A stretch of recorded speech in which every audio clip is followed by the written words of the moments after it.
Hey folks, welcome to another episode of the Weekly Spark, your regular roundup of what's been happening in the worlds of Kindle, e-ink and related tech. This week, the M4 iPad Air starts shipping, an AI-powered e-ink notebook, some surprisingly aggressive Kindle Scribe discounts, and a very unusual laptop concept that replaces the palm rest with an e-ink display. Get comfortable and let's get cracking. This week, Apple started shipping their newest iPad Air, which they first showed off via a press release on the 2nd of March. On paper, at least, it's a fairly decent update, with the headline change being the chip. The iPad Air now runs on Apple's M4 processor. That's the same generation of chip Apple first introduced in the iPad Pro back in May 2024. And according to Apple, it means the new Air is around 30% faster than the previous Air and up to 2.3 times faster than the M1 version. In real-world use, that means things like editing photos, working with large files, or editing video in your preferred video editing app should feel noticeably quicker. Apple also says the GPU supports hardware ray tracing, which is more about gaming and high-end graphics than most people will ever use on an Air, but it shows how powerful these tablets have become. Memory has also been bumped up. The new iPad Air now comes with 12 GB of unified memory, aka RAM, which is about 50% more than before. That should help considerably because more of what iPadOS is doing now leans into heavier multitasking and AI features. Connectivity has also been updated. The new Air supports Wi-Fi 7 and Apple has added its own wireless chip along with a new cellular modem for 5G models. Apple claims the cellular version can be up to 50% faster while also using less power. As before, the iPad Air comes in two sizes. There's the 11-inch model and the 13-inch version if you want more screen space for multitasking. It also continues to support accessories like Apple Pencil Pro and the Magic Keyboard. So if you're using the iPad as a laptop replacement, those options are still there. What's interesting is that the pricing hasn't changed despite all the RAM shortages of late. In the UK, it still starts at £599 for the 11-inch model and £799 for the 13-inch. I think Apple is positioning this very much as the sweet spot iPad. It's not as expensive as the Pro, but with the M4 chip, it's now powerful enough to do most of the same tasks. Indeed, I've got an M4 iPad Pro and I do everything on it, including video editing. So the question now is, if the Air is this powerful, how many people really need the iPad Pro anymore? Last week, the company iFLYTEK unveiled a new AI-focused e-ink tablet at the Mobile World Congress in Barcelona. It's called the AINOTE 2, and the idea behind it is fairly straightforward. It's meant to be a digital notebook for meetings, research and professional work, but with AI handling a lot of the heavy lifting. The device has a 10.65-inch e-ink display with a 300 ppi resolution. The stylus uses Wacom AMR technology and the screen has very low latency, so the goal is that it feels as close to pen and paper as possible. But the real selling point here is the AI side. The AINOTE 2 can record meetings and automatically transcribe them in real time in 16 languages. It can also translate conversations into 11 languages on the fly. It even identifies different speakers, so when you come back later, you're not just looking at a wall of text, you can actually see who said what. Your handwritten notes can also be converted into searchable text in over 130 languages. Hardware-wise, it's quite unusual as well. The tablet is just 4.2mm thick and weighs around 295 grams, which, according to Guinness World Records, makes it the thinnest tablet in the world.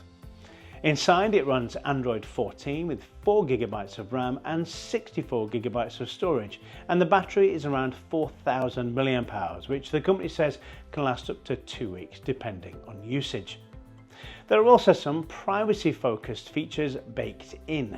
For example, the transcription can run offline, which means meetings can be recorded and processed without sending sensitive information to the cloud. And that says a lot about who the audience this device is aimed at: executives, researchers, students, or anyone who spends their day in meetings trying to keep track of information. Now, whether people actually want AI inside what is traditionally a distraction-free e-ink device, that's another question. And in fact, I actually made a video about that very question recently, and I'll leave a link in the description if you want to watch that. Now, before we move on to the next story, if you're enjoying this kind of roundup and like the latest news around Kindle, e-ink, iPad and related tech, please do consider subscribing. The idea behind the Weekly Spark is pretty simple: one short video each week to keep you up to speed with things that matter in this space. And if you find these videos helpful and want to support the channel a little further, you can also buy me a digital coffee. The QR code is on the screen. I'll also put the link in the description. It's completely optional, of course, but it does help support the work that goes into researching and putting these episodes together. Right, let's get back to it. If you're quick, you might be able to grab a very good deal in Amazon's spring sale this week when it comes to the original Scribe from 2022. Usually this device still sells for around £360 to £380 depending on the configuration. But during the current sale, it's dropped to around £230, which is roughly £130 off the usual price. Now, you might be thinking, why not just buy the newer 2024 version of the Kindle Scribe instead? Well, that's the interesting part. The 2024 model is also discounted. It's around £255 from roughly £380 upwards. In practical terms, the two devices are almost identical, both carrying the same software and features. The newer model mainly changed the border design around the screen and bundled the premium pen as standard.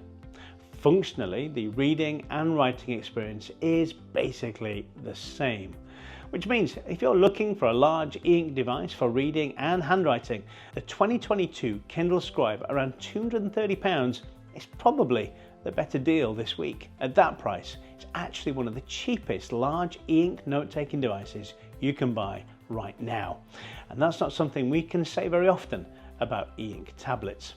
I'll have a link in the description if you want to take a look yourself. Here's an interesting concept that caught my eye this week, although I'm not convinced it will ever turn into a real product. A company called Compal Electronics has shown off a laptop concept that replaces the palm rest and trackpad area with a colour e-ink display. Yeah, the bit where your wrists normally sit while typing. Now, if the name Compal doesn't ring a bell, that's because it isn't a consumer-facing brand. It's what's known as an ODM, Original Design Manufacturer, a company that designs and manufactures devices that other brands sell under their own name. Companies like Apple, Dell, Acer and Lenovo have all used manufacturers like Compal behind the scenes. Anyway, the concept device is called the AI Book. And the idea is that the palm rest and the trackpad area is an e-ink panel that becomes a secondary interactive surface.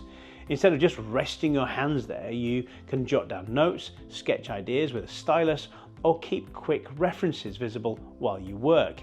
And because it's e-ink rather than a normal screen, it can hold static information without constantly using power. That means reminders, notes, or notifications could stay visible even when the laptop itself is closed.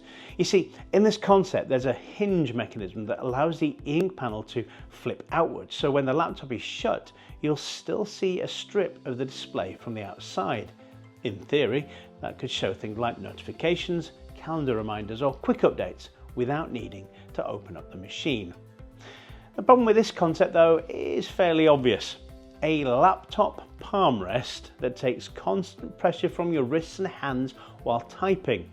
It's not clear how well an ink display would survive that kind of use over an extended period of time.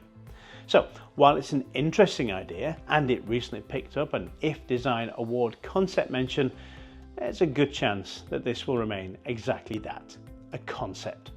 Still, it does show something interesting. E-ink keeps creeping in to more types of devices, not just readers and note-taking tablets. Okay, that's all folks. If you've spotted any e-ink Kindle or iPad stories you think are worth sharing, please do drop them in the comments or email me at markfromthespark@gmail.com. As always, a like would be lovely, subscribing means you won't miss the next episode, and tapping that hype button would be hugely appreciated. Thanks for watching or listening. I'm Mark from the Weekly Spark, and I'll see you in the next one.